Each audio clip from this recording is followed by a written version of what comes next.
निसंदेह उड़ने के लिए परों की जरूरत होती है, लेकिन पंख ना हो तो उड़ान हौसलों से होती है। हमारी आज की पहली पॉजिटिव स्टोरी झारखंड के बोकारो से है, जहां एक नेत्रहीन शिक्षिका ब्रेल लिपि में कुरान लिखकर नेत्रहीनों के लिए प्रेरणा स्रोत बन चुकी है। संघर्ष करना पड़ा, लेकिन नफीस ने हार नहीं मानी। देखिए नफीस तरीन की ये पूरी कहानी।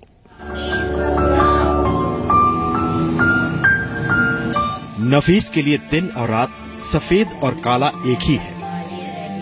वो देख नहीं सकती। नफीस नेत्रहीन है। क्रिया के बनने का जल्दी दौड़ता है या फिर तेज दौड़ता है ना। आंखों में रोशनी नहीं होने का नफीस को अफसोस तो है, लेकिन परवाह नहीं, क्योंकि उसके पास हौसले की रोशनी है, हिम्मत का उजाला है। सरकारी स्कूल में बच्चों की टीचर है नफीस। झारखंड के बोकारो में सरकारी स्कूल में हिंदी पढ़ाती है नफीस। कंप्यूटर में नफीस को दक्षता हासिल है। पिछले 4 साल की मेहनत का नतीजा जब सामने आया तो नफीस को जानने पहचानने वाले लोग भी चौंक गए। जो काम अभी हो रहा है उसको वर्तमान काल बोलते हैं और जो हो चुका है उसको भूतकाल। मुल्ला मौलवी आश्चर्यचकित रह गए। नफीस ने करीब 4 वर्षों की कड़ी मेहनत से कुरान के करीब 1000 पन्नों को ब्रेल लिपि में लिखकर सबको अपना कायल बना डाला।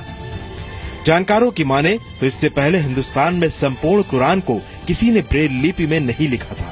नफीस पूरे देश में आज चर्चा का विषय बनी हुई है। नफीस इस कामयाबी को मेहनत का नतीजा बताती है। बस नफीस की एक ही ख्वाहिश है, कोई मदद को हाथ बढ़ाए, ब्रेल कुरान को आम कुरान की तरह प्रकाशित कराने में साथ दे। कोई चाहते हैं कि अगर कोई संस्था हेल्प करे तो उसको फिर से हम दोबारा उसका दूसरा कॉपी भी बना सके।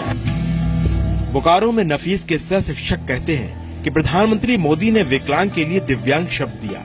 वाकई नफीस दिव्य है। स्कूल में स्टूडेंट नफीस पर फिदा है।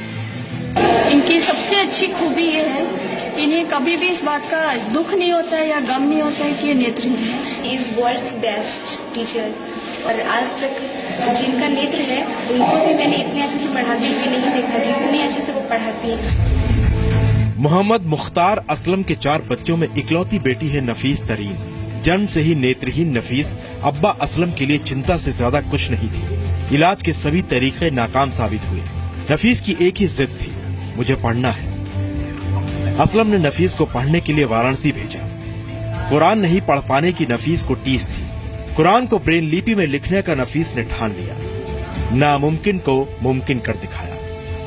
बहुत जद्दोजहद करना पड़ा और जद्दोजहद में बहुत लोगों ने इनकार भी कर दिया, लेकिन एक हाफिज तस्लीम साहब मिले जिन्होंने इस चीज के लिए एक्सेप्ट किया कि हम कुरान से लिखवा देंगे। नफीस के घर के पास ही मस्जिद के इमाम मोतीउर रहमान कहते हैं, सूरह फातिहा से सूरह अल-नास तक हर आयत नफीस को मुंह जबानी याद होना अचरज की बात है। अल्लाह ताला किसको कौन सी ताकत कब अता करता है कि वो अपनी हिम्मत की बुनियाद पर बहुत आगे तक पहुंच जाता। भारत में पहली बार पूरी कुरान को ब्रेल लिपि में लिखा गया है। वो एक नेत्रहीन लड़की ने लिखा है।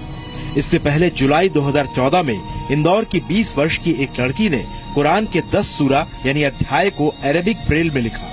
नवंबर 2014 में अलीगढ़ विश्वविद्यालय में कुरान पढ़ने के लिए ब्रेल तकनीक की शुरुआत हुई। कुरान में 114 सूरा है, जो पुरानी अरबी बोलचाल की भाषा में लिखी गई है।